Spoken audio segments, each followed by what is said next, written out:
아모스의 아들 이사야가 바벨론에 대하여 받은 경고라. 너희는 민둥산 위에 기치를 세우고 소리를 높여 그들을 부르며 손을 흔들어 그들을 존귀한 자의 문에 들어가게 하라. 내가 거룩하게 구별한 자들에게 명령하고 나의 위엄을 기뻐하는 용사들을 불러 나의 노여움을 전하게 하였느니라. 산에서 무리의 소리가 나며 많은 백성의 소리 같으니 곧 열국 민족이 함께 모여 떠드는 소리라. 만군의 여호와께서 싸움을 위하여 군대를 거멸하심이로다. 무리가 먼 나라에서 하늘 끝에서 왔으며 곧 여호와와 그의 진노의 병기라. 온 땅을 멸하려 함이로다. 아멘. 1절에 보니까 아모스의 아들 이사야가 바벨론에 대하여 받은 경고라라고 합니다. 바벨론에게 하는 말이고, 바벨론 너 망한다, 너 멸망한다, 내가 너를 죽여버릴 거야 라는 그런 경고고 경계의 말씀이지요. 그런데 여러분, 지금 이사야 13장 보고 있는데 우리가 1장부터 보았지 않습니까? 쭉 이사야 강해를 해오고 있는데 1장 1절에서 우리가 뭐 봤습니까, 여러분? 1장 1절 한번 앞에 펴보십시오. 이사야 1장 1절을 보면 유다 왕 우시아와 요담과 아하스와 히스기야 시대에 아모스의 아들 이사야가, 구조가 같습니다. 아모스의 아들 이사야가 유다와 예루살렘에 관하여 본 계시라 이럽니다. 방금 13장 1절은 아모스의 아들 이사야가 바벨론에 관하여 경고하는 거다 이랬는데 1장 1절은 유다와 예루살렘에 관하여 본 계시다 이랬습니다. 그렇게 말씀해놓고 2절부터 뭐라 그럽니까? 내가 기가 찬다 이 말이죠. 유다 너희들이랑 예루살렘 너희들을 보니까, 예수 믿는다는 성도들, 복음 안다는 성도들, 목사들, 직분자들을 보니까 기가 찬다 하는 짓을 보니까 그 말이지요. 그래서 하늘이 어들으라 땅이 어기르기로. 왜 그럽니까, 여러분? 직접 말해가지고 못 알아들으니까 다른 사람을 부르는 거죠. 하늘과 땅. 그게 이제 제3자를 증인 삼았어요, 여러분. 하나님께서 자기 백성, 자기 아내와 말이 통하지 않으셔서 너무나 사랑했고 너무나 말로 타일렀고 귀에 들리게 마음에 닿게 얘기했음에도 불구하고 말이 통하지 않고 믿지 아니하기에 니들은 안 믿는데 피조물들은 믿어, 미물들은, 길가의 돌들은 믿어, 하늘도 알고 땅이 알아. 그런 식으로 말씀하는 거죠. 그래서 하늘이 여들으라 땅이 귀를 기울이라. 여호와께서 말씀하시길 내가 자식을 양육하였거늘 그들이 나를 거역하였다. 짐승은 그 임자를 알고 소는 임자를 알고 나귀는 주인의 부유를 알건만은 내 백성은 깨닫지 못하는도다라고 하면서 지금 탄식하시는 거란 말입니다. 그런데 그 유다하고 예루살렘은 이 하나님의 선민일 텐데, 하나님이 선민이니까 성도고 유다 백성이고 예루살렘이고 얼마나 귀한 이름입니까? 그런데 그 구원의 상징일 텐데 지금 그들을 죄인이라고 막 정죄하십니다. 그렇다면 그 죄인은 곧 바로 나를 의미하겠죠, 여러분. 여기 앉아있는 저와 여러분들, 그리고 예수님 믿는 모든 사람들, 믿지 아니하는 모든 사람들, 모든 사람들이 바로 하나님 앞에서 이 유다며 이 예루살렘일 거란 말입니다. 그러니까 바로 나를 의미합니다. 더군다나 예수님 믿는다는 나가 바로 그 사람이다, 이렇게 보아야 된다 그랬죠. 1장 1절 시작할 때에 유다야 예루살렘에 관하여 본 계시네, 그럼 한국에 사는 나에 대한 건 아니네, 이렇게 볼 일이 아니라고 말씀드렸습니다. 게다가 이 당시의 배경에서 이사야가 나타나가지고 유다와 예루살렘에 관하여 본 계시라고 하니까 북이스라엘 사람들은 기뻐할 수 있을 거란 말입니다. 그래, 우리 북조선이 좀 낫지, 남조선 저거는 책만 받기에 합당해, 이럴 수 있는데 아니구나, 유다와 예루살렘 이러면 나에 대한 말씀이구나, 이렇게 듣는다고 했습니다. 그래서 그 나를 지금 경고하시고 말씀하시는 건데 13장 1절 오늘 본문에 와서는 그 유다가 아니라 이제는 바벨론에 대하여 또 경고한다고 이렇게 말씀합니다. 물론 1장 1절에 그 유다라는 나라와 지금 13장 1절에 바벨론이라는 나라는 전혀 다른 나라죠, 여러분.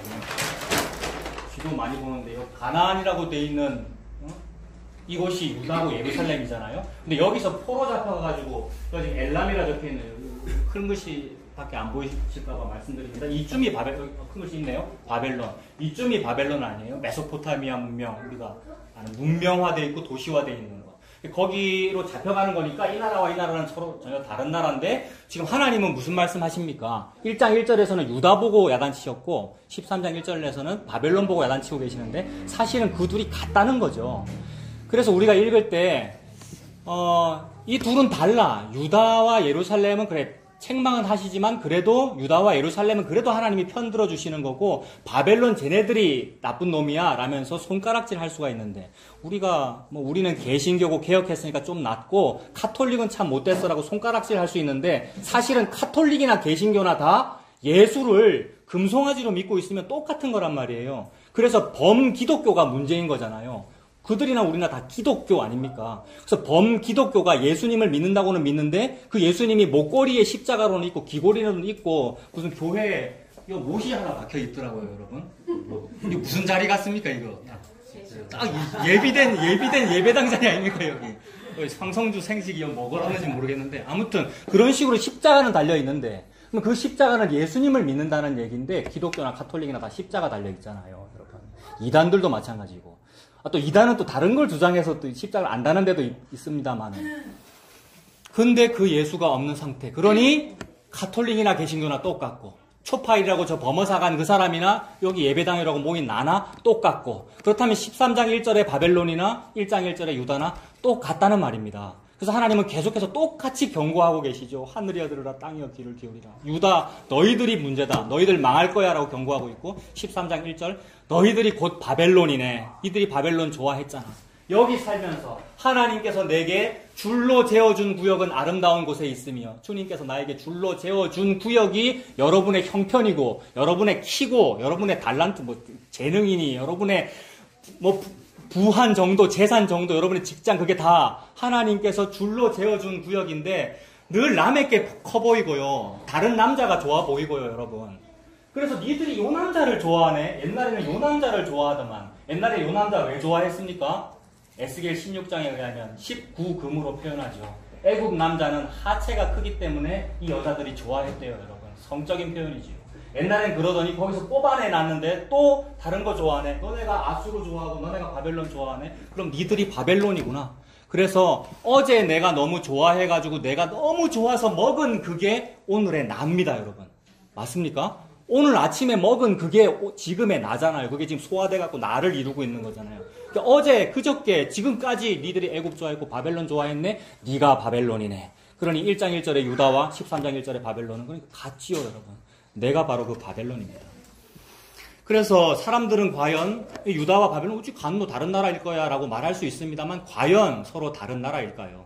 모든 사람들 사이에 시공간의 갭을 없애버리면 다 의문이 풀린다 그랬죠? 사람들 사이에 시공간의 갭을 없애버리면 다 의문이 풀려요. 아이고 저 사람들은 어찌 그리 어리석어가지고 초파일이라고 그래 범어사를 가고 있노? 라고 하는데 그 사람과 나의 시공간의 갭을 없애버리면 내가 지금 초파일 지키고 앉아있네. 예수님 믿고 있는 그것이 예수님 믿는다면서 월삭을 지키니 무슨 기도회를 하니 대성회로 모이니 하면서 헌금 갖다 바쳐가면서 무슨 일을 하는 것이 진짜로 예수님을 믿어서 그러는 것이 아니고 다른 이유가 있구나. 지금 네 속에 탐심이 있구나. 그 탐심이 너는 안 없어지는구나 라는 것을 하나님께서 아시기에 그렇다면 초파일에 거기 간 사람이나 예수 믿는다는 나나 똑같군요. 그럼 그 사람하고 나 사이에 시공간의 갭이 없어져 버리는 거죠.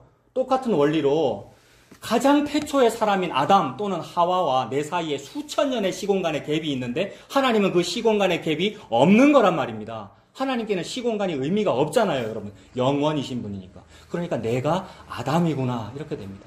그럼 내가 아담이구나라는 그 사실을 알게 되면 이제 그 은혜를 받을 일만 남았잖아요. 왜냐하면 내가 아담이니까 어찌 한번 내가 한번 살아볼고 내가 아담이니까 내가 어떻게 한번 해볼고 파크랜드를 좀 입어볼까. 이게 파크랜드거든요, 여러분. 파크랜드를 좀 입어볼까. 여기다 훈장을 좀 달아볼까. 목사 가운을 입어볼까. 그게 저와 여러분의 스펙이고 이 땅에서의 어떤 노력들인데 그것을 고상하게 노력을 하면 세상적인 돈 버는 노력이 아니라 종교적으로도 노력을 한단 말입니다. 나는 늘 범사해. 나는 늘 감사해야지. 나는 늘 모범적으로 살아야지라고 하는 그런 모든 일들. 그것이 나에게 또 스펙으로 막 무화과옷으로 쌓이더란 말입니다. 아담이 그러했잖아요. 그런데 아니구나. 그 무화과 옷을 찢어 벗기시는 거구나. 그 무화과 옷으로는 너의 수치를 가릴 수 없어. 네 죄를 가릴 수 없어. 너의 그 탐심을 네가 해결할 수 없어. 그래서 나 여호와가 죽어서 너에게 옷이 되어 주는 거야를 말씀하시는 거죠. 그래서 여호와가 곧 예수님이시고 그 예수님이 죽은 것이 당신의 가죽옷이란 말이에요. 나와 당신은 다른 옷을 자꾸 입어요. 다른 종교, 다른 이단적 사상, 다른 생각을 자꾸 한단 말이에요. 근데 그것이 아니야. 그걸로 해결 안 되잖아. 내가 추구하는 그 기독교로 해결이 안 되잖아. 그래서 네가 너를 해결할 수 없고 네가 믿는 그 사상이 너를 해결할 수 없고 나 여호와가 죽어서 너의 옷이 되어줄게. 그래서 그 벌거벗어 있는 아담과 하와가 예수님이라고 하는 옷을 입는 거구나 라고 이렇게 연결되는 거죠. 그래서 여기 앉아있는 모든 사람들 사이의 시공간도 다 없애도 되고요. 나는 요쯤 하는데 저 사람은 저거밖에 안 하네? 또는 나는 하나 진짜 못했는데 저 사람은 좀 많이 하네? 라는 그것도 사실은 시공간 다 없애버리면 다 같은 사람입니다. 다 같이 하나님 앞에서 무익하고, 그런데 무익하는데 혹시 좀 했다면은 아유 저는 무익한 종입니다. 마땅히 해야 돼서 했을 뿐이에요 라고 말이 나오고, 하나님 앞에 그렇게 낮추게 되죠. 시공간의 갭을 다 없애서 우리가 다 똑같이 죄인이라는 말이죠. 그래서 하나님 앞에서 내가 정말 그 사람이군요 라고 깨닫게 된다면 그것이 은혜가 임한 것입니다. 그 은혜가 저와 여러분에게 있었으면 좋겠습니다. 그래서 선악과 먹은 그 수천 년 전의 아담과 오늘 2019년에 나 사이에 갭을 없애면 내가 바로 아담이고 내가 죄 지은 그 사람입니다.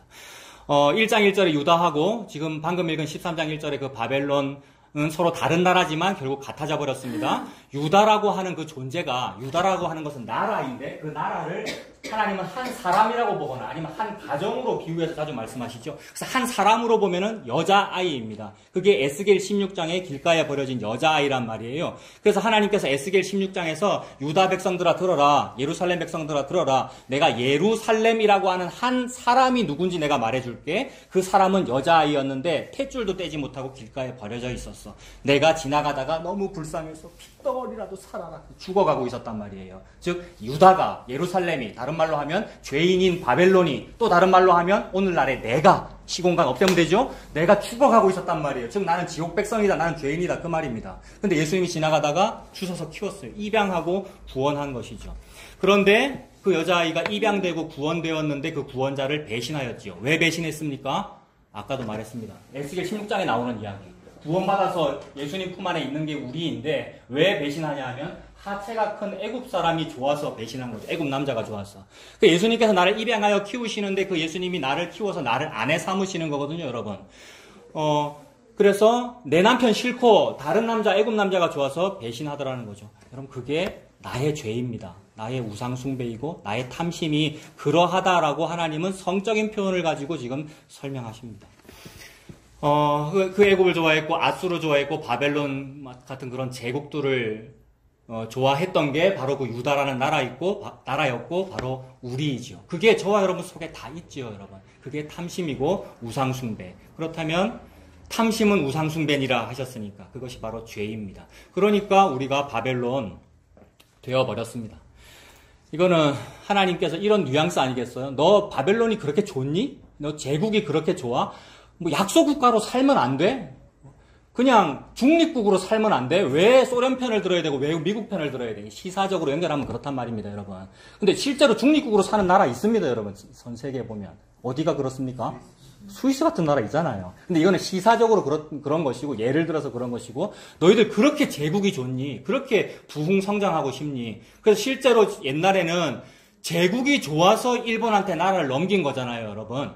우리는 동방의 작은 나라로 무슨 동방 예의지국이니 중국의 약소국가로 중국한테 칭찬 들은 거잖아요, 그거. 동방 예의지국으로. 언제까지 우리가 그렇게 살 건가? 중국은 앞으로 저거 망할 거고, 일본이 지금 급부상하는데, 일본의 편에 들어야 일본이나 우리나 얼굴 생김새도 비슷하고, 머리카락도 똑같이 감고, 눈은 감고, 거의 같은 민족이니까 우리 같은 나라 돼야지, 그래야 우리가 제국이 될 거 아니야. 이게 일본한테 나라를 넘긴 거 아닙니까? 그 을사오적이니 뭐 이런 사람들이 일본한테 나라를 넘길 때 분명히 속에 탐심이 있었는데 표현은 뭐라고 표현을 했어요, 여러분? 내가 내조차고 하는 일입니까? 우리 한민족을 위해서 하는 일입니다. 진짜로 그랬단 말이에요. 그래서 자귀를 받고 그랬잖아요. 훌륭한 일을 했으니까. 우리나라를 제국으로 만드는 훌륭한 일을 한 거 아니에요. 그러니까 하나님은 지금 무슨 뉘앙스로 말씀하시는 겁니까? 그렇게 제국이 좋아. 그렇게 부흥성장을 하고 싶어. 그렇게 민주주의로 대통령 잘 뽑아가지고 그래. 나라를 부강하게 하는 그런 나라를 만들고 싶어. 그 유다나, 옛날에 왕 달라고 했던 그 유다나, 오늘날의 우리나라나, 세계 모든 국가들이 결국 다 같습니다. 그래서 하나님이 유다 보고 너 그렇게 바벨론이 좋니? 바벨론 되고 싶니? 너의 롤 모델이니? 롤 모델이라는 표현, 청년들한테 정말 많이 쓰는 표현이고, 그 청년이 좋은데 취직하고 아주 훌륭한 사람 되려면 좋은 롤 모델이 있어야 되잖아요. 그래서 성공하는 사람들의 뭐 7가지 습관이니 뭐니, 성공하는 사람들 7가지 습관이라는 그 책 쓰신 분 종교가 뭡니까? 스티븐 콥인가 그분 이름이? 그분 종교가 뭐죠? 몰몬교거든요, 여러분, 몰몬교. 근데 뭐, 몰몬교인 책을 읽으면 안 됩니까? 그 말은 아니고, 여러분, 그 말이 아니고, 그 사람이 몰몬교인이든, 기독교인이든, 뭐, 불교인이든, 뭐, 좋은 교훈을 우리가 따를 수 있는데, 그 교훈의 핵심이 뭐예요? 너 제국되려면 요 7가지를 지켜, 이 말이잖아요. 정확히 인과율이고, 정확히 율법주의 아닙니까, 여러분? 예수님 믿으면서 그거를 너무 좋아한단 말이에요, 우리가. 이게 시대마다 문예 사조로 다르게 표현돼요. 어떤 때는 성공하는 사람들 7가지 습관, 어떤 때는 목적이 이끄는 삶, 어떤 때는 적극적 사고방식, 어떤 때는 긍정의 힘, 잘 되는 나. 이 모든 게 다 뭐예요? 잘 되고 싶지. 제국되고 싶지. 그러면 요 책 몇 페이지에 적혀있는 요렇게 니도 한번 해봐. 이거란 말이에요. 금생형제라고 지금 여러분 잘 모르시는 나중에 얘기 나눌 건데 길이 안 보인대요, 여러분. 길이 안 보여서 왔대요. 길이 뭐예요, 여러분? 어떤 길을 찾는 거냐면 먹을 게 없단 말이에요. 잘 곳이 없고요. 그래서 어떻게 하면 저 사람은 취직했을까? 어떻게 하면 저 사람은 집이 있을까? 나도 좀 그렇게 살고 싶은데, 여러분. 집도 없고 먹을 것도 없고. 근데 제가 뭐라 그랬냐면 길 원래 없다 그랬습니다, 여러분. 길은 원래 없어. 없는데 있다고 어느 책에 적혀 있어요? 적극적 사고방식에 긍정의 힘에 너무 영적으로 대답을 하시려고 합니다. 예? 세상 책에 신세계 백화점 문화센터에서 강의하는 강의 내용에 길이 있습니다, 여러분. 이쪽으로 오시면 부자가 됩니다. 이렇게 하면 부흥성장합니다. 라고 하는데 길 없어요. 길 없다고 성경의 기록자들이 이 길도 헛되고 저 길도 헛되고 헛되고 헛되니 다 헛되도다라고 이미 다 말해놨음에도 불구하고 그 지혜가 길은 없어. 길은 다른 데 있어라고 길가에서 막 소리치고 부르짖고 있음에도 불구하고 안 믿더라는 거죠, 여러분. 그래서 저 금생형제하고 나눈 이야기의 결론이 그 길이 뭐냐 하면 내가 곧 길이요 진리요 생명이다라고 그러셨어. 누가? 예수님이. 그러니까 예수님이 길이다라는 말씀을 하시는 거죠. 그래서 너 그렇게 그게 롤모델이야? 바벨론이 롤모델이야? 일본이 롤모델이야? 일본의 방법으로 네 경제를 성장시키고 싶어? 그럼 네가 일본 되라. 일본한테 맞아 죽으라 이 말이죠. 네가 바벨론 되라. 바벨론 포로 잡혀가라 이 말이죠, 여러분. 그래서 바벨론에 들어가 삽니다. 그게 처벌이었습니다. 바벨론 포로 잡혀가는 거죠. 그러므로 우리가 처음에는 유다였는데 나중에 바벨론이 된 존재. 그게 교회이고요. 그게 성도이고요. 그게 나입니다, 여러분. 내가 바벨론 속에 살고 있어요. 내가 좋아해서 그 들어갔어요. 싫어한다고 말하는데 늘 의로운 소리하고 뭐 무슨 진보가 어떻고 막 의로운 소리 하는데 내가 그거라서 좋아해서 거기 가서 우리가 살고 있습니다. 13장은 바로 그 바벨론을 멸망시키겠다는 말씀이죠. 하나님께서 처벌하겠다는 말씀입니다. 13장 1절 보면 바벨론에 대하여 받은 경고라라고 했고 역시 이사야가 받은 경고죠. 2절에 너희는 민둥산 위에 기치를 세우고 소리를 높여 그들을 부르며 손을 흔들어 그들을 존귀한 자의 문에 들어가게 하라. 지금 하나님께서 그 바벨론을 멸망시키기 위하여 사령관이신 그분께서 이거는 자주 얘기하는데 군대 갔다 온 사람은 이해되는 표현인데 여자분들도 한번 생각해 보세요. 너무나도 높으시며 감히 거역할 수 없는 위엄과 권위로 명령하시는 분이란 말이에요. 군대의 사령관은 가끔 거역하기도 합니다. 여러분 우리가 거역하고 뭐 영창도 가고 그러잖아요. 근데 그분을 거역할 수가 없는 그런 존재, 그분을 사령관이라 그러고 여호와의 군대 장관이라 그런단 말이에요. 그분이 예수님이시며 여호와 하나님이십니다. 예수님과 여호와 하나님은 같은 분이시고요. 사령관께서 전쟁을 예비하시면서 입장하신 거란 말이에요. 포항 1사단 사단 전투 연병장에 사회자가 사회 본다 그랬죠. 입장, 부대 차렷 이렇게 해요. 무슨 말이냐면 사령관이 입장하신다 이 말입니다. 그러면 날던 새가 어떻게 된다고요? 믿습니까 여러분? 새가 날다가 뚝 떨어진다고요. 인간 군대의 사령관만 입장해도 사회자가 벌벌 떨면서 입장, 부대 차렷 그러면 부대 차렷 이렇게 한단 말이에요. 이 감흥은 군대를 갔다 오지 않은데 동호입니까? 동호한테 물어보십시오. 그겁니다. 너희는 민둥산 위에 기치를 세우고 사령관의 깃발입니다. 사령관이 거기 계시면 깃발을 딱 세운단 말이에요. 그럼 멀리서도 보이라고. 그래서 거기 사령관이 입회하여 계시는구나를 알아라고 사단장 오면은 별 2개짜리 깃발 빨간 깃발 딱 세우는 거. 그래서 멀리서 보면은 긴장해요. 됐다. 그래서 저 깃발로 흔들거나 저 깃발로 전진 딱 하면 나는 간다. 요거 지금 전쟁이 임박한 겁니다. 너무너무 무서운 거예요. 그 너무너무 무서운 거 앞에 너그 조용히 안 해? 이 말입니다, 여러분. 여자는 교회에서 잠잠하라라는 그 얘기가 여자가 나잖아요. 여자가 나고 이 목사인 나고 여러분이고 사람이고 우리 모두가 사람인데 조용히 안 해? 네가 지금 왜 싸우려고 네가 떠들고 있어? 또는 네가 무슨 불만을 가지고 있어? 내가 싸워서 네 불만 그거를 없애버릴 거야. 라는 그 얘기란 말입니다. 그래서 군대를 소집하는 깃발이며 진격명령인 깃발입니다. 그래서 민둥산 위에 기치를 세우고, 기치는 특별히 흔들리는 깃발로서의 의미입니다. 그냥 깃발 이렇게 안 하고 기치라고 표현한 것은 뭔가 흔들리며 어떤 박진감 넘치는 군대의 표현, 이게 기치란 말이에요. 그래서 돌격 뭐 이런 표현, 진격 뭐 이런 표현. 그래서 너희는 민둥산 위에 기치를 세우는데 하필 민둥산이에요. 다른 성경책은 자산, 벌거벗겨진 산, 자산이라고도 되어 있었고, 민둥산 이러면 별로 좋은 표현이 아니죠, 여러분. 산이면 금정산처럼 푸르르고 뭐 꽃도 많이 피어 있고 막 화려하면은 좋을 텐데 그냥 민둥산이래요. 화려하면은 시선을 빼앗깁니다. 진달래도 폈어, 목련이 피었어, 나무가 너무 아름다워, 시선이 빼앗기는데 아무것도 없고 깃발만 똘랑 보여요. 근데 그게 여호와의 진격명령이었어요. 다른 것에 시선 빼앗기지 아니하고 그것만 딱 보여요. 이것은 예수 그리스도의 십자가입니다. 민둥산은 벗겨졌다는 얘기고요. 볼품 없다는 얘기고요. 그런데 거기서 그 볼품 없음으로 말미암아 택한 백성에게는 너무 잘 보이는 그것, 사람들은 볼품이 없어서 안 쳐다보는데 택한 백성에게는 민둥산이라서 너무 잘 보여요. 민둥산 아무것도 없고 깃발만 보이니까. 예수님의 십자가입니다.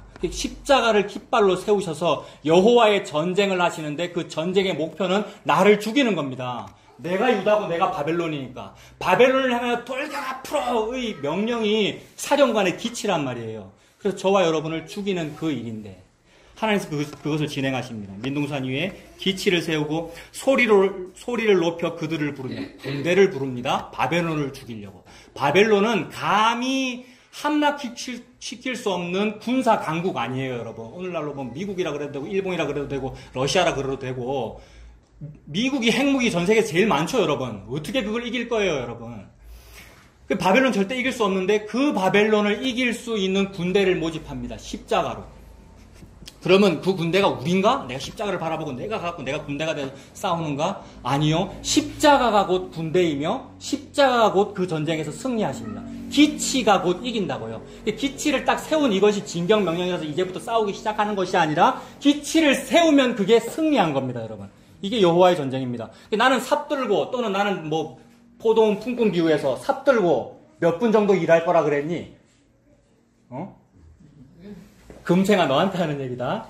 포도원 품꾼이 마지막에 불려와가지고 이게 일 좀 해보려고 그랬잖아. 근데 난 좀 일 좀 해보려고 그랬는데 끝났어, 여러분. 왜요? 기치가 민둥산 위에 세워진 것이 다 이루었다. 전쟁 끝난 겁니다. 이거 창세기 3장 15절. 여자의 후손이 뱀의 후손의 머리를 밟아 이기리라. 그 여자의 후손 십자가에서 기치를 세워서 다 이기시는 그 이야기가 지금 진행되고 있습니다, 여러분. 그래서 민둥산이 기치를 세우고 소리를 높여 그들을 부르며 손을 흔들어 그들을 존귀한 자의 문에 들어가게 하라. 존귀한 자는 누구냐면 진짜 존귀한 자는 예수 그리스도이시며 하나님이신데, 저와 여러분의 역사 속에서 존귀한 자는 누구냐면 항상 바벨론입니다, 여러분. 저와 여러분들이 생각하는 존귀한 자는 어떤 훌륭한 어떤 성직자거나 훌륭한 어떤 시스템이거나 어떤 바벨론이 이런 거란 말이에요. 근데 그들이 자기 보고 내가 존귀해라고 하는데 그 존귀한 자의 문을 예수 그리스도께서 기치 세우셔가지고 차지해 버리십니다. 그래서 시온성이라고 하는 성을, 여수른성, 예루살렘 성을 다윗 왕이 차지하는 거죠, 여러분. 그 다윗성 안에서 예루살렘 성 안에서 장애인들도 다윗 니를 물리칠 거야 라면서 비아냥거리고 있었는데 끽소리도 못하게 되죠. 왜냐하면 사령관의 깃발이 세워지니까. 그래서 소리를 높여 그들을 부르며 손을 흔들어 그들을 존귀한 자의 문에 들어가게 하라. 바벨론의 그 성문을 차지하겠다는 얘기입니다. 그리고 바벨론, 바벨탑, 바벨이라는 이야기가 여러분 다 어원이 같죠? 바벨탑, 바벨이라는 도시, 여기 시나리라는 요 동네, 그 다음에 바벨론 다 어원이 같습니다만, 바벨이라는 말은 혼란스럽다는 뜻도 있고요. 참 속 시끄러워요, 여러분. 우리가 제국 되려고, 참 우리가 부자 되려고 속 시끄럽단 말입니다. 그런 혼란이라는 뜻도 되고, 하나님께서 그 바벨탑이 올라가는 것을 하나님 처벌하시니라고 언어를 혼잡케 하셨으니까 혼란하다는 뜻도 되고, 동시에 그 어원에서 나와서 나중에 바벨론이라는 말이 되는 것은 내가 바벨탑 열심히 쌓아가지고 하늘에 올라가서 내가 내 힘으로 하늘의 문에 닿을 거야 라고 했단 말입니다. 우리의 노력이 그거란 말이에요. 그죠? 우리의 노력이 내가 내 힘으로 하늘의 문에 닿을 거야 라고 하고 있는데 그 하늘의 문이 존귀한 자의 문이죠. 하늘의 문이. 근데 그 하늘의 문은 내가 올라가가지고 닿는 것이 아니고 예수 그리스도께서 십자가로 하늘의 문을 여신 거죠. 그 존귀한 자의 문에 들어가게 하라. 3절에 내가 거룩하게 구별한 자들에게 명령하고 나의 위엄을 기뻐하는 용사들을 불러 나의 노여움을 전하게 하였느니라. 사령관께서 너무 화나셨어요. 나의 노여움. 여호와 하나님의 노여움입니다. 그분께서 진노를 품으시면 반드시 그 진노를 해결해야만 끝납니다. 반드시 누구 죽여야 끝난단 말이에요. 너무 무서운 거예요. 사령관께서 그놈을 적으로 지칭하시고 네가 대적자다. 처음부터 거짓말한 자다. 네가 나의 대적자다. 즉 안티 크라이스트. 이게 처음부터 거짓말한 자, 나의 대적자 이거란 말이에요. 내 적, 내가 너를 내 적이다라고 지정했으면 반드시 죽이셔야 진노가 풀립니다. 그래서 여호와 하나님께서는 계획하신 그 일을 성취하기 전에는 쉬지 아니하시리라. 어디에 나오는 얘기입니까, 여러분? 룻기에 시어머니 나오미가 놀라운 고백을 한 거예요. 그 사람 보아스가 오늘 이 일을 완성하기 전에는 쉬지 아니하리라. 그러니까 뭐 하라는 얘기입니까? 며느리 루사 쉬어 이 말입니다. 루사 걱정하지 마. 내가 누구 둘이 오늘 밤에 결혼시키려고 그랬는데 아니네. 하나님 뜻 그거 아니네. 그분이 다 알아서 하실 거네. 그럼 우리 쉬자 기다리자. 그렇게 된 거. 예수님께서 다 하실 거니까 우리는 쉬자. 그런 의미가 되죠. 그래서 내가 거룩하게 구별한 자들에게 명령하고 3절입니다. 나의 위엄을 기뻐하는 용사들을 불러 노여움을 전한다. 즉 용사들을 그분께서 소집하시는데 천군 천사로 보아도 되고요. 여호와의 군대로 보면 됩니다. 여호와의 군대를 모집하셔가지고 바벨론을 무찌르시는데 지시는 일이 없죠. 절대 승리하시죠. 진노를 다 해결하시기까지 바벨론을 죽이십니다. 4절에 역시 산입니다. 자꾸 산 나오면 예수님 떠올라요, 여러분. 예수님이 시온 산성이시고요. 구원의 산성이시고요.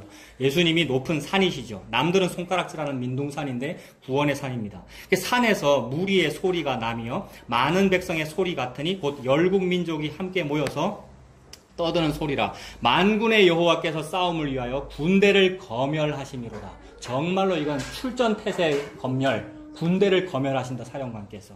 근데 거기에 많은 사람들이 있다. 열국 민족이 거기로 모였다. 그래서 이거를 천군 천사로 보아도 되고요. 여호와의 군대로 보아도 되고 그 군대가 모여가지고 바벨론을 무찌르기 직전에 집합해 있는 상태로 보아도 되고 동시에 사도행전에 가면 오순절에 수많은 나라 흩어진 백성들이 예수님의 이야기를 듣고, 물론 예수님 이야기 듣고 모인 건 아닙니다. 명절이니까 모였고 그냥 의례히 명절 오순절쯤 되면은 그 예루살렘에 가서 평소에 하던 대로 절기 지켜야 되고 하니까 모인 건데 이상하게도 저 사람들이 하는 무슨 얘기가 들리는데 내가 난 곳 방언으로 여호와의 크신 일 말하는 것이 들린다라고 하면서 나는 모든 먼데 사람인데 나는 갈대아 사람이고 그리스 사람이고 이쪽 사람이고 저기 사람이고 다 흩어진 사람인데 예수님이라고 하는 그 이야기가 나의 방언으로 들리면서 모여지게 되더라는 거죠. 그 이미지하고도 지금 겹치는 거죠, 여러분. 모든 사람이 모여서 어떠한 산에서 막 떠드는 소리가 들린대요. 무슨 말로 떠들었을까요, 여러분?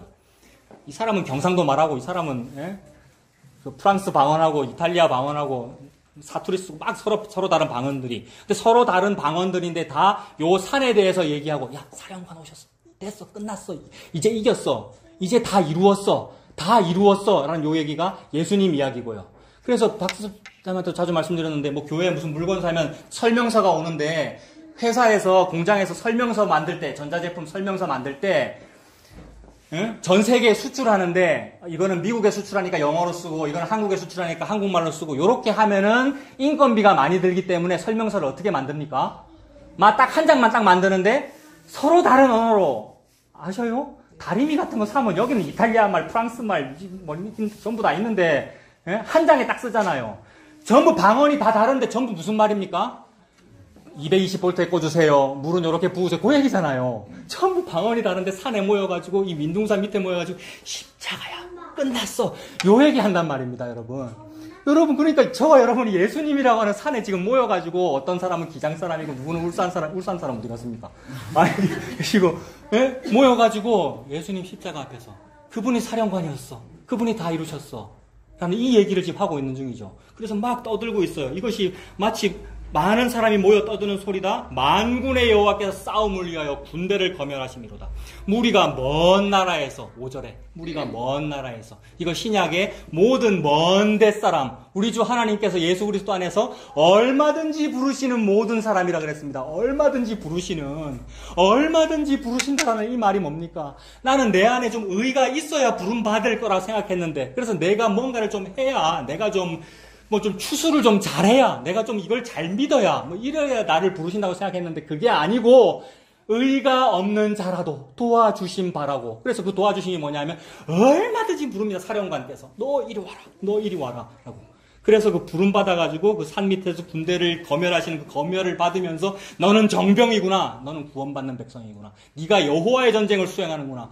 어디 감히 우리가 여호와의 전쟁을 수행합니까? 예수님께서 십자가에서 다 하시는 건데. 근데 그 일에 부름받아가지고 그 승리를 맛보고 있는 거죠. 그 승리는 그분께서 하셨는데 그 승리를 이 정병들에게 지금 주고 있는 거죠. 네가 싸웠다. 네가 이겼다. 그래서 무리가 먼 나라에서 하늘 끝에서 왔으며 곧 여호와와 그의 진노의 병기라 온 땅을 멸하려 함이로다. 이 온 땅은 바벨론입니다. 근데 바벨론인데 동시에 그야말로 온 땅이죠. 왜냐하면 유다도 바벨론이고 이것도 다 바벨론이니까. 그래서 바벨론 온 땅을 멸하려 함이로다. 여호와와 그의 진노의 병기다. 그래서 아까도 진노라는 말이 나왔는데 여기도 여호와와 그의 진노의 병기라. 그 진노를 다 쏟으시기까지 다 해결하셔야, 반드시 누구를 죽이셔야, 적으로 삼은 누군가를 반드시 죽이셔야 그 진노가 풀리십니다. 그게 이제 다음 주에 볼 건데 오늘 5절까지잖아요. 6절 보세요. 그게 6절에 있는 여호와의 날입니다. 너희는 애곡할지어다. 여호와의 날이 가까웠으니 전능자에게서 멸망이 임할 것이미로다. 여호와의 날. 구약에는 매우 자주 여호와의 날을 말씀하는데 이 여호와의 날은 반드시, 여러분 이렇죠. 여호와의 날 이러면 굉장히 무서운 날이고 멸망시키는 날인데 그냥 멸망만 하고 끝나는 것이 아니라 반드시 구원이 들어있죠. 여호와의 날은 반드시 심판과 구원이 동시에 있습니다. 그래서 역사적으로 현실 속에 적용을 해도 이 여호와의 날, 현실적인 여호와의 날은 뭐냐 하면 유다가 바벨론에서 고생하고 있는데 하나님께서 바벨론을 죽여버리셔가지고 유다를 구출해 주시는 것이니까 심판도 있고 구출도 있네요. 그 심판과 구원이 동시에 있습니다. 벨사살 왕이 성전 기명을 가지고 술 먹고 막 술 파티 하다가 벽에서 손이 튀어나가지고 메네 데겔 우바르신 해서 그날 바벨론 망해버렸잖아요. 그게 여호와의 날이란 말이에요. 바벨론은 망해버리게 하시고 포로 잡힌 백성은 구원하시는 것, 이게 심판과 구원이 동시에 있죠. 그래서 역사 속에서 하나님께서 여호와의 날이라는 것은 심판과 구원이 동시에 있는 거야 라고 말씀하시니까 우리가 살면서 심판과 구원이 동시에 있는 거 뭐가 있을까? 근데 심판은 좀 작았으면 좋겠고 구원이 좀 많았으면 좋겠어. 우리가 좀 예의가 발라가지고 심판은 하지 마세요. 구원만 많이 주세요는 그건 좀 하등한 신앙인이 그러는 거라고 우리가 고상해가지고 심판은 그럼 조금만 주시고 구원을 많이 주세요 라면서 막 살았어요. 그래서 심판과 구원을 천칭저울로 이렇게 해가지고 이 비율을 조절하려고 하는 것이 종교고 노력이고, 내가 노력 많이 하면 내가 몸은 좀 덜 아프고 돈은 좀 많이 벌 거야. 심판과 구원이 동시에 있네요. 그죠? 그래서 솔로몬이 1000번째를 나도 그거 따라 하기도 하고 그렇게 했습니다만, 근데 그 모든 것들이 심판과 구원이 동시에 있는 것이 아니고 도대체 뭐가 심판과 구원이 동시에 있겠습니까, 여러분? 하나님께서 그토록 강조하시면서 여호와의 날이라는 말 자꾸 해가면서 심판과 구원이 있는 여러 가지 현상들을 펼치시는데 그 모든 일을 통해서 그래, 너 생각해봐봐. 읽는 자는 깨달을진저, 성도라면, 교회 다닌다면, 아니면 종교에 좀 관심이 있다면 그런 사람은 생각해볼진저, 깨달을진저. 뭐를 깨닫고 뭐를 생각하게 됩니까? 하나님께서 말씀하시는 심판하고 구원이 동시에 있는 그 자리는 예수님의 십자가이군요 라는 겁니다. 하나님이 우주 속에서, 영원 속에서 심판하고 구원이 동시에 있다라고 집사님에게, 나에게 계속 말씀하고 계시는 것은 내 아들의 십자가야, 이 말씀하시는 거예요. 그래서 십자가에서 심판 받으셨어요, 여러분. 죽었잖아요, 예수님께서. 근데 그 심판이 뭐였어요, 여러분? 십자가가 구원이잖아요. 천하 인간의 유일한 구원의 방법은 나의 그 기도나 나의 그 1000번제가 아니었잖아요. 천칭적으로 요거 바꾸려고 하는 그게 구원의 방법이 아니었잖아요. 천하 인간의 다른 이름을 주신 일이 없고 뭐만 주셨습니까? 예수 그리스도 십자가만 주셨잖아요. 그것이 심판과 구원이 동시에 있는 거다. 그러므로 구약의 모든 선지자가 외쳤던 그 여호와의 날은 예수님의 십자가를 의미합니다, 여러분. 여호와의 날은 예수님의 십자가입니다. 심판과 구원이 동시에 있습니다. 그걸 그림자로 펼쳐주시려고 잘 봐. 너희들 심판도 받고 구원도 받는다. 바벨론 심판받고 니들도 심판받았지. 포로 생활했으니까. 근데 심판과 구원이 동시에 있잖아를 통하여 잘 봐라. 앞으로 뭔 일 벌어지겠지. 깃발이 떠오르고 있는 거예요. 뭔 일이 벌어질 것이. 그래서 군인들은 딱 느끼는 거예요. 사령관 입장하신 것 같은데 사회자가 마이크를 만지작거리는데 입장 부대 차렷. 이게 십자가 딱 세워진 거예요, 여러분. 어디에? 예루살렘 성전산 그 앞에 골고다 언덕에 여러분 민둥산에 이거였어 라는 겁니다. 그래서 옛날에 그 역사 속에서 바벨론이 망하거나 아니면 역사 속에서 현실적으로 벌어진 어떤 심판과 구원의 모든 일들은 사회자가 마이크 만지작거린 거고요. 그 모든 일들의 총합과 이 수렴점과 마지막 최종 종결자는 예수님의 십자가였던 겁니다. 십자가가 심판과 구원을 동시에 이룬 겁니다. 우리가 바로 바벨론이고요. 죄악 덩어리인데 예수님께서 저와 여러분이 되셔서, 즉 예수님께서 바벨론이 되셔서 이 말이죠, 여러분. 예수님이 내가 되셔서 성육신이라는 말이 육체가 되었다라는 말이잖아요. 예수님은 육체가 아니시지요. 예수님은 영원 자체이십니다. 영원이신 그분이 나가 되셨단 말입니다. 즉 무한히 유한이 된 일, 이걸 보고 성육신이라고 그러고, 이걸 보고 예수님 탄생이라고 그러고, 이걸 보고 예수님의 공생의 사생에 예수님 이 땅에 사셨던 거, 그 예수님의 성육신이라고 하지요. 그 나와 함께 십자가에 달려서 죽으셨습니다. 그러니까 내가 죽은 것이고 바벨론이 죽은 것이지요. 내가 바벨론이니까. 내가 바벨론이니까 나와 함께 예수님이 바벨론 되어서 십자가에서 죽으셨으니까 바벨론이 십자가에서 죽어버린 거죠. 그러니 여호와 하나님은 진노가 너무 크셔요. 반드시 진노 품은 그 진노를 다 쏟아야, 그 놈을 죽이셔야만 여호와의 진노가 끝납니다. 여호와께서 죽이고자 하시는 그 적 그리스도가 누구입니까? 그게 음녀 큰 성 바벨론이고, 무너졌도다 요한계시록, 무너졌도다 큰 성 바벨론, 큰 음녀야. 음녀, 음란의 그 표현이잖아요. 모든 죄의 총합을 말하는 것이고, 그리고 그 모든 죄의 총합이 결국 어디에 있느냐면 당신의 마음속에 있고요. 내 속에 있고, 내가 그 바벨론이구나. 그러면 그 바벨론을 죽이기 위하여 하나님께서 하신 모략은 뭐냐 하면 내 아들 예수가 내가 되어서 십자가에서 바벨론으로 죽임당한 그 일, 이것이 여호와의 진노이고 여호와의 전쟁의 승리이고 이게 심판입니다. 그래서 내가 죽은 것이고 바벨론이 죽은 겁니다. 예수님이 바벨론이 되어 죽었다는 말입니다. 무한히 유한이 되어 죽으셨다는 말입니다. 그렇게 바벨론이 되어가지고 그 바벨론을 죽이시고 우리 예수님 사흘 만에 부활하셨습니다. 바벨론은 패하고 예수님은 이겼습니다. 이게 여호와의 전쟁입니다. 여호와의 전쟁은 내가 공부 잘해서 좋은 대학 가는 건 줄 알았어요, 여러분. 차경민이가요, 여러분. 그래서 독서실에 공부할 때 써붙여놨다니까 이렇게 공부하자. 뭐 성경의 좋은 구절들, 여러분. 주 여호와께서 학자의 혀를 내게 주사 나로 곰핍한 사람을 말로 어떻게 도와줄 줄 알게 하사 아침마다 깨우치시되 나의 귀를 깨우치사 학자같이 제자같이 알아듣게 하시옵소서. 학자같이 제자같이 뭘 알아듣게 해달라는 기도입니까? 비적분 잘하게 해달라는 거죠, 여러분. 근데 저 비적분 한 번도 안 해봤습니다. 이과 나왔는데. 우리 집사람이 알아요. 이과 나왔는데 수학을 워낙 못해가지고. 무슨 말인지 알아들으셨죠, 여러분? 말씀 가지고 쥐 잘 되는 거 그렇게 하는 거 해놓고 그게 승리하는 거라고. 그게 여호와의 전쟁에서 승리하는 거라고. 그거 거짓말이고 그게 불교예요, 권사님. 그게 불교고 그게 무슨 단군교고 그게 이슬람이고요. 근데 우리가 그러잖아요, 권사님. 금생 형제야. 그 얘기다, 이게. 이정훈 집사님, 오랜만에 오셨는데.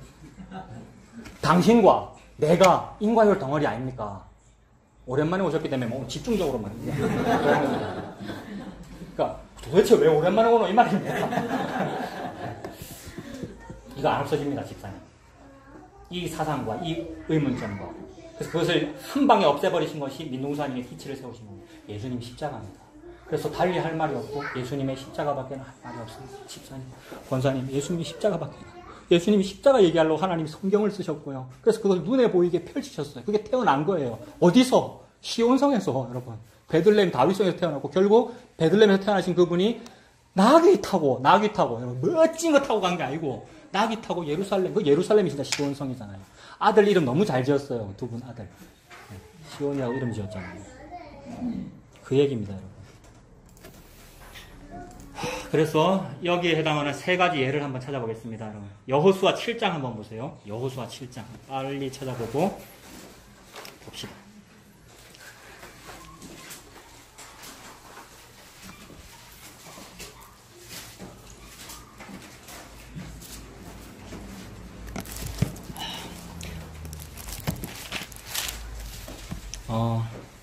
자, 여호수아 7장에 보면은 여리고성을 이제 정복하는 이야기인데 아간이라는 사람이 나와요. 이상해요. 갑자기 아간이 왜 나오지? 이런 의문이 들어요. 7장 1절에 보면 이스라엘 자손들이 온전히 바친 물건으로 말미암아라고 했습니다. 구약 성경 328페이지. 여호수아 7장 1절. 이스라엘 자손들이 온전히 바친 물건으로 말미암아 범죄했다. 온전히 바친 물건이라는 말은 내꺼 이 말입니다. 여호와 하나님께서 내꺼 이랬는데 그거 손대면 죽습니다. 여호와 하나님 진노가 너무 크신 거예요. 내꺼라는 말은 신께서 내꺼라는 말은 그 물건을 어떻게 하라는 뜻입니까? 만약에 그 물건이 소다 그러면 신께서 저 소 내꺼야 이러면 그 소를 어떻게 하라는 얘기입니까? 죽이라는 얘기죠. 그래서 신적 존재에게 무언가를 바친다라는 말은 제사 드린다는 말입니다. 그래서 제물을 죽이잖아요. 죽여서 올려드리면 그 신이 받았다. 그거 내 거다. 이렇게 되는 거잖아요. 근데 여리고성의 모든 것은 내 거다라고 했으니까 그거 다 죽인다라는 의미입니다. 그런데 온전히 바친 물건으로 말미암아 범죄하였으니 이는 유다 지파 세라의 증손 삽디의 손자 갈미의 아들 아간 어떤 사람을 소개하는데 굉장히 자세하게 소개하고요. 뭘 이렇게 아간이라면 안 되나? 족보 다 얘기하고 유다 지파라고 특별히 얘기하고 아간이 온전히 바친 물건을 가졌음이라 여호와께서 이스라엘 자손들에게 진노하시니라. 진노 아까 이사야 13장에 나왔던 그 진노. 아간이 여리고성의 물건을 가지면 아간이 여리고가 됩니다. 아까하고 여러분 똑같아요. 내가 바벨론을 좋아하면 내가 바벨론인 거예요. 그러면 죽는 거죠. 아간이 여리고성의 물건 뭐 가졌습니까? 여리고성에 있는 물건? 여리고성 여인데 여기에 무슨 물건이 있었냐면 신할산 외투. 신할이 어딥니까? 요잖아요. 얼마나 여가 무역이 발달했고 외투를 잘 만들면 수출해가지고 메이드인 신할 제품이 여 있었다는 얘기잖아요. 너무 좋아가지고 그 좋은 외투를 가졌단 말입니다. 신할 산 거를 내가 가졌다면 내가 신할 된 거죠. 신할은 바벨론이잖아요. 바벨론 된 겁니다. 아간이 지금 바벨론이 아닌데 바벨론이 되었네요, 여러분. 그리고 7장 24절 같은데도 24절 여호수아가 이스라엘 모든 사람과 더불어 세라의 아들 아간을 잡고 그 은과 그 외투, 신할산 외투입니다. 외투와 그 금덩이와 그의 아들들과 그의 딸들과 그의 소들과 그의 나귀들과 모든 것을 갖다 그의 양들과 그의 장막과 그에게 속한 모든 것을 이끌고 어디로 갑니까? 아골골짝 이러면 굉장히 안 좋은 말이잖아요, 여러분. 아골골짝 빈들에도 그는 빈들이고 골짝이고 시체들이 있는 곳이고 아골골짜기로 가서 여호수아가 이르되 네가 어찌하여 우리를 괴롭게 하였느냐? 여호와께서 오늘 너를 괴롭게 하시리라 하니 온 이스라엘이 그를 돌로 치고 물건들도 돌로 치고 불사르고 그 위에 돌 무더기를 크게 쌓았더니 오늘까지 있더라. 여호와께서 그의 맹렬한 진노를 그치시니 여호와께서 누군가를 특별히 7장 한 장을 소개해가면서 막 소개하면서 그를 아골골짜기에서 죽이시니 진노가 그쳤다. 여러분 이거 어떻게 적용하면 되겠습니까? 저는 그냥 예수님이 보입니다, 여러분. 아간이 예수님이다 이 얘기 아닙니다. 아간은 나쁜 놈이고 예수님은 너무 좋으신 훌륭하신 분이죠. 그런데 하나님은 계시라고 하는 하나님의 계시 성경책을 통하여 예수님을 설명하고 싶은 거예요. 결코 바벨론이 아닌 어떤 존재가 바벨론이 되어 죽으니 나의 진노가 그친다. 그 자리가 아골골짝이다. 아골골짝이 이러면 또 골고다가 떠오릅니다만 실질적으로 지리적으로 같지는 않아요, 여러분. 근데 성경에서 그 아골골짜기를 어떻게 설명하는지 한번 봅시다. 이사야 65장. 이사야 65장.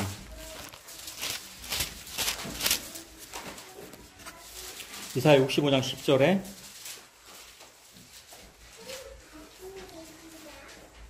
지금 하나님이 65장에서 무언가 옛날에는 광야였고 불모지였는데 그 불모지가 좋은 땅으로 바뀌는 이야기를 하시면서 65장 10절에 사론이라고 하는 어떤 불모지는 양떼의 우리가 되겠고 굉장히 좋은 초장이 되겠고 불모지가 좋은 땅이 된다. 아골골짜기는 소떼가 눕는 곳이 되어 나를 찾은 내 백성의 소유가 되려니와 아골골짜기도 불모지고 사형의 자리고 여러분 사형의 자리가 좋은 소떼가 눕는 자리 푸른 초장이 된다. 사형의 형틀로 인하여 좋은 일, 여호와의 진노가 끊어지는 일이 생긴다. 그 말씀을 하시는 거죠. 그리고 호세아도 한번 보십시오. 호세아 2장 14절. 호세아 2장 14절부터.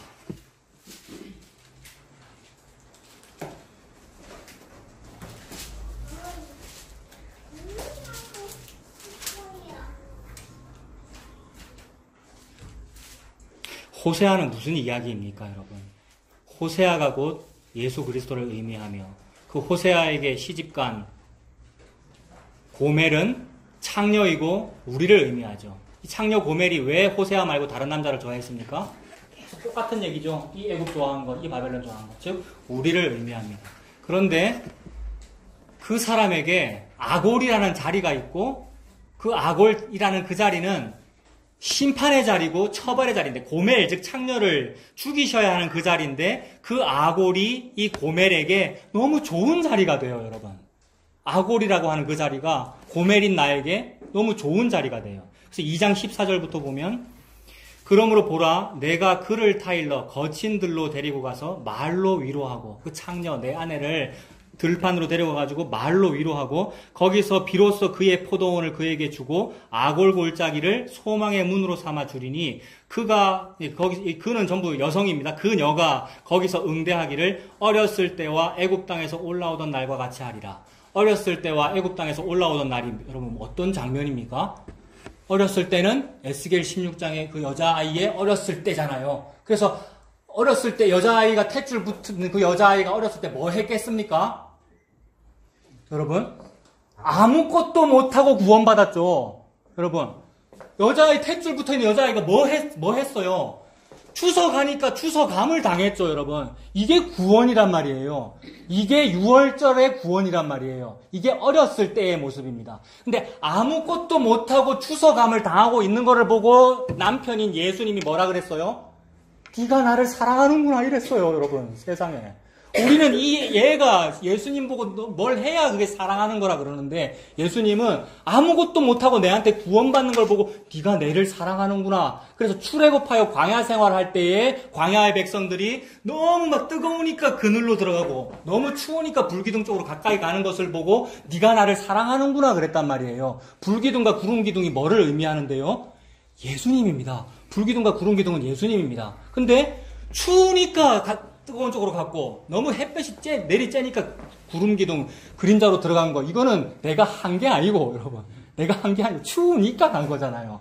그래서 그거를 보고 네가 내한테로 오네 불기둥 쪽으로 내 가까이로 오네 네가 나를 사랑하네 이게 우리의 어릴 때의 인애입니다. 우리가 어릴 때 젊을 때 즉 신혼 때의 남편을 사랑한 거란 말이에요. 우리 신혼 때는 나도 우리 아내를 너무 사랑했고 이런데 지금도 사랑합니다. 근데 너희들의 인애가 쉬 사라지는 안개나 아침 구름처럼 아침 이슬처럼 쉬 사라진다 그랬어요. 정말로 그래요, 여러분. 우리가요.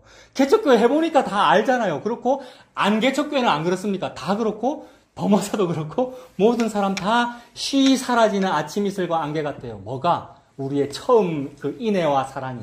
예수님 사랑한다 그러는데 안개처럼 흩어지고요. 그래서 머리 검은 짐승은 거두는 게 아니다. 이 사람이 지금 머리가 검고 우리 모두가 다 머리가 검은데 머리 검은 사람은 거두는 게 아니다라고 우리는 속담으로 말하는데 예수님이 그거 다 알죠. 지나가던 그 예수님, 에스겔 여자아이를 본 그 예수님이 다 알죠. 저거 머리 검은 짐승인데 머리 검은 짐승은 거두는 거 아닌데 다 알면서도 거두어서 배신 당하려고 거둔 거 그것이 십자가잖아요, 여러분. 그래서 그 십자가가 심판과 구원이 동시에 있는 것이고 하나님은 오직 예수님의 십자가로만 모든 이야기를 하고 계십니다. 성경책 66권이 다 그렇고 그래서 기독교가 종교가 아니고 진리를 얘기하려면 우리가 그 예수님의 십자가를 이야기하고 알고 믿는 거죠. 그래서 아골 골짜기가 불모지인데 푸른 초장이 되어 구원의 자리가 된다. 누구에게? 창녀에게. 즉 창녀와 죄인은 난데 그 죄인에게 유일한 구원의 자리는 아골 골짜기입니다. 아간이 여리고가 되어서 죽어버린 자리. 예수님이 바벨론이 되어서 죽어버린 자리. 골고다 언덕이죠. 십자가고요. 그래서 십자가가 너에게 소망의 문이다. 존귀한 자의 문을 차지한다 그랬는데 여러분 아까 존귀한 자의 문을 차지하는 여호와의 전쟁인데 바벨론을 이기는 것이. 그러므로 존귀한 문을 차지하는 소망의 문이 되는 전쟁은 여호와의 전쟁이며 그 전쟁은 예수님의 십자가입니다. 아골 골짜기를 통해서도 예수님 십자가 지금 말씀하고 계시는 거죠. 그리고 이걸 정리하면 예수님께서 아간이 되셔서 죄를 짊어지고 죽으시니 그 죽음의 자리인 아골이 소망의 문이 되었습니다. 십자가가 우리의 구원이 되었습니다. 라는 요겁니다. 두 번째 하나 또 찾아봅니다. 이거 그냥 제가 말씀드릴게요. 사무엘하 18장에 보면 압살롬 이야기 나와요. 압살롬 이러면 여러분 또 떠올려 보세요. 그리고 우리 화목교회에서 너무 귀한 분이 설교한 적이 있어요, 여러분. 너무 귀하신 강도사님이 안 들었죠, 여러분? 예? 누군가가 설교하면 여러분 어떻게 듣는 거냐 하면, 이 이야기가 또 나오네. 제가 제일 뒤에 있었거든요, 그날. 우리 집사람이 집에 가갖고, 와, 당신 오늘 설교 진짜 열심히 듣대, 이랬단 말입니다. 제가 뒤에서, 아, 맞아요. 아, 예, 그거요. 아, 맞아요. 압살롬, 아, 맞네요. 이렇게 듣는 거예요, 여러분. 이러면서 또 괜히 기설교에 들으라고 이렇게 하는데, 안 들었어요, 여러분, 분명히. 압살롬이 예수님이라고 설교했어요, 여러분. 그날.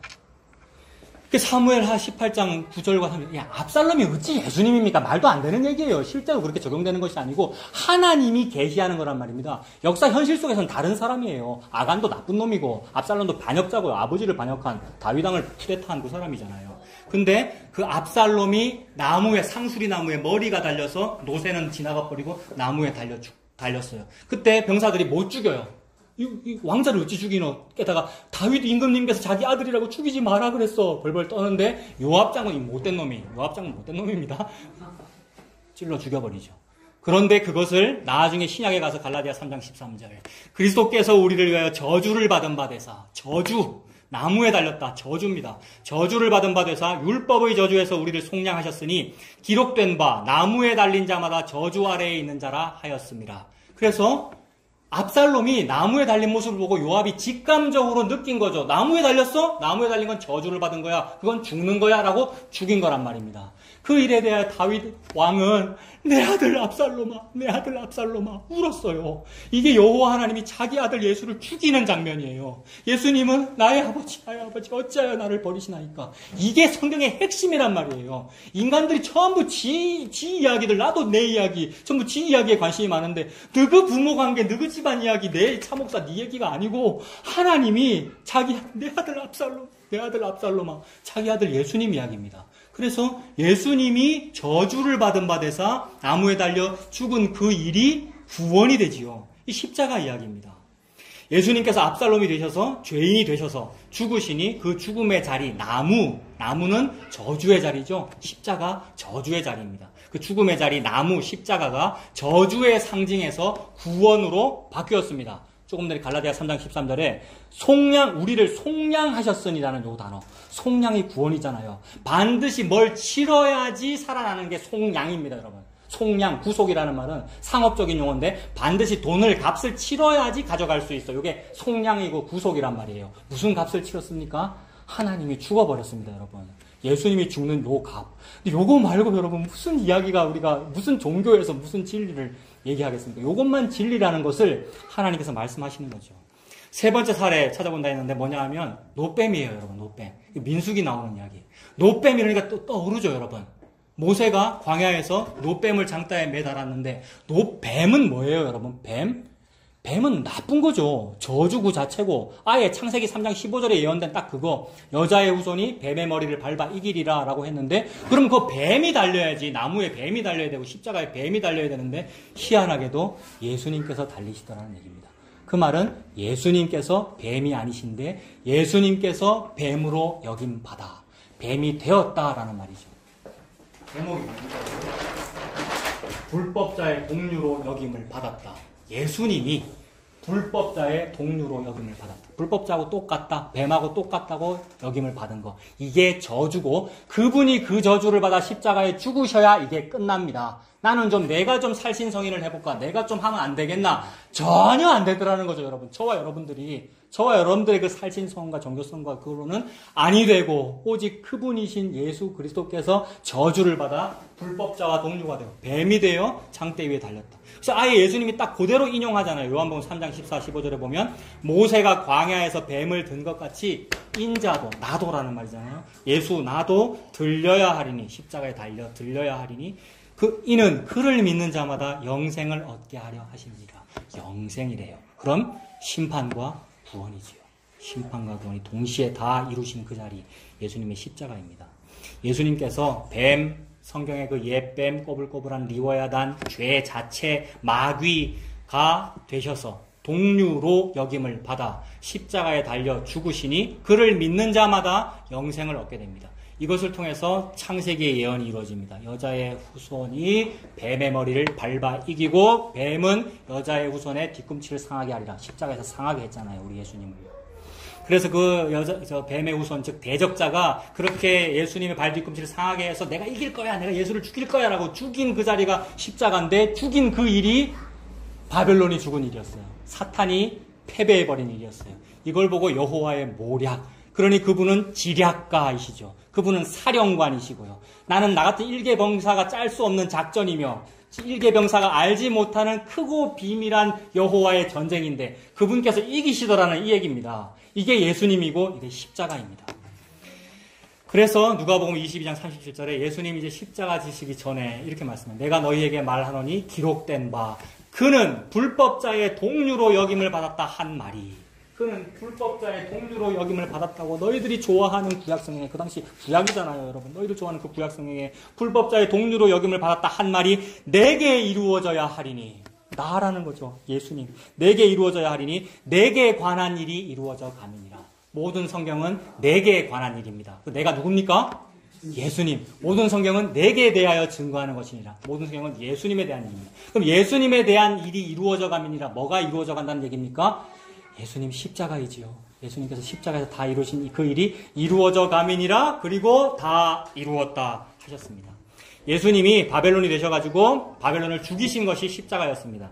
그것이 불법자의 동류로 여김을 받으신 겁니다. 이 십자가로 말미암아 저와 여러분들이 구원을 받았습니다. 그러니 영원토록 내 할 말, 저와 여러분이 할 말, 예수 그리스도와 그가 십자가에 못 박히신 그것. 그래서 고린도전서 2장 2절에 오늘 볼 건데, 오후에 볼 건데, 사도 바울이 이렇게 말하죠. 내가 너희 중에서 예수 그리스도와 그가 십자가에 못 박히신 것 외에는 아무것도 알지 아니하기로 작정하였습니다. 아, 이러면 정말 편하구나. 이러면 정말 좋구나, 여러분. 사도 바울이 힘들었거든요. 어디서 힘들었냐면 아테네에서 막 힘들었어요. 왜냐하면 그거는 에피쿠로스 학파도 있고 뭐 스토아. 근데 아테네 딱 지나고 나서 그 다음에 간 곳이 고린도인데, 고린도 가서 어쨌냐면은 그걸로 안 되는구나. 예수님의 십자가밖에 나왔구나. 그래서 내가 너희 중에서 예수 그리스도와 십자가에 못 박히신 것 외에는 아무것도 알지 아니하기로 작정하였다라고 말씀했습니다. 하나님의 묵시 속에서 영원전에 예정하신 것이 예수님의 십자가였습니다. 그 십자가로 여호와의 전쟁을 다 이기셨습니다. 내 안에 있는 것이 곧 옛 뱀이며 마귀이고 바벨론입니다. 이 마귀를 여러분이 이기고 쫓아내야만 삽니다. 한번 해보십시오. 그걸 어떻게 쫓아내는지. 나는 나를 이길 수 없습니다. 나는 나를 구원할 수 없습니다, 여러분. 이게 지금 예수님께서 하시는 말씀이잖아요. 당신은 그걸 할 수 있습니까? 우리는 할 수가 없습니다. 오직 하나님의 언약이 구원을 이루십니다. 여자의 후손이 뱀의 머리를 밟아 이길 거라고 하셨습니다. 그 언약을 다 이루신 자리가 십자가입니다. 예수님의 십자가 은혜만 믿고 사는 저와 여러분들 다 되시길 바랍니다. 기도하겠습니다. 살아계신 하나님 아버지, 주님의 그 언약을 다 이루심을 감사합니다. 하나님께서 영원 속에서, 묵시 속에서 예수님의 십자가로 심판과 구원을 다 이루시는 것을 보았습니다. 이것이 성도들에게 다 이루어졌사오니 예수님의 택한 백성 되며 그의 아내 된 성도는 이것을 믿고 살아가도록 주님 인도하여 주시옵소서. 예수님 이름으로 기도합니다. 아멘.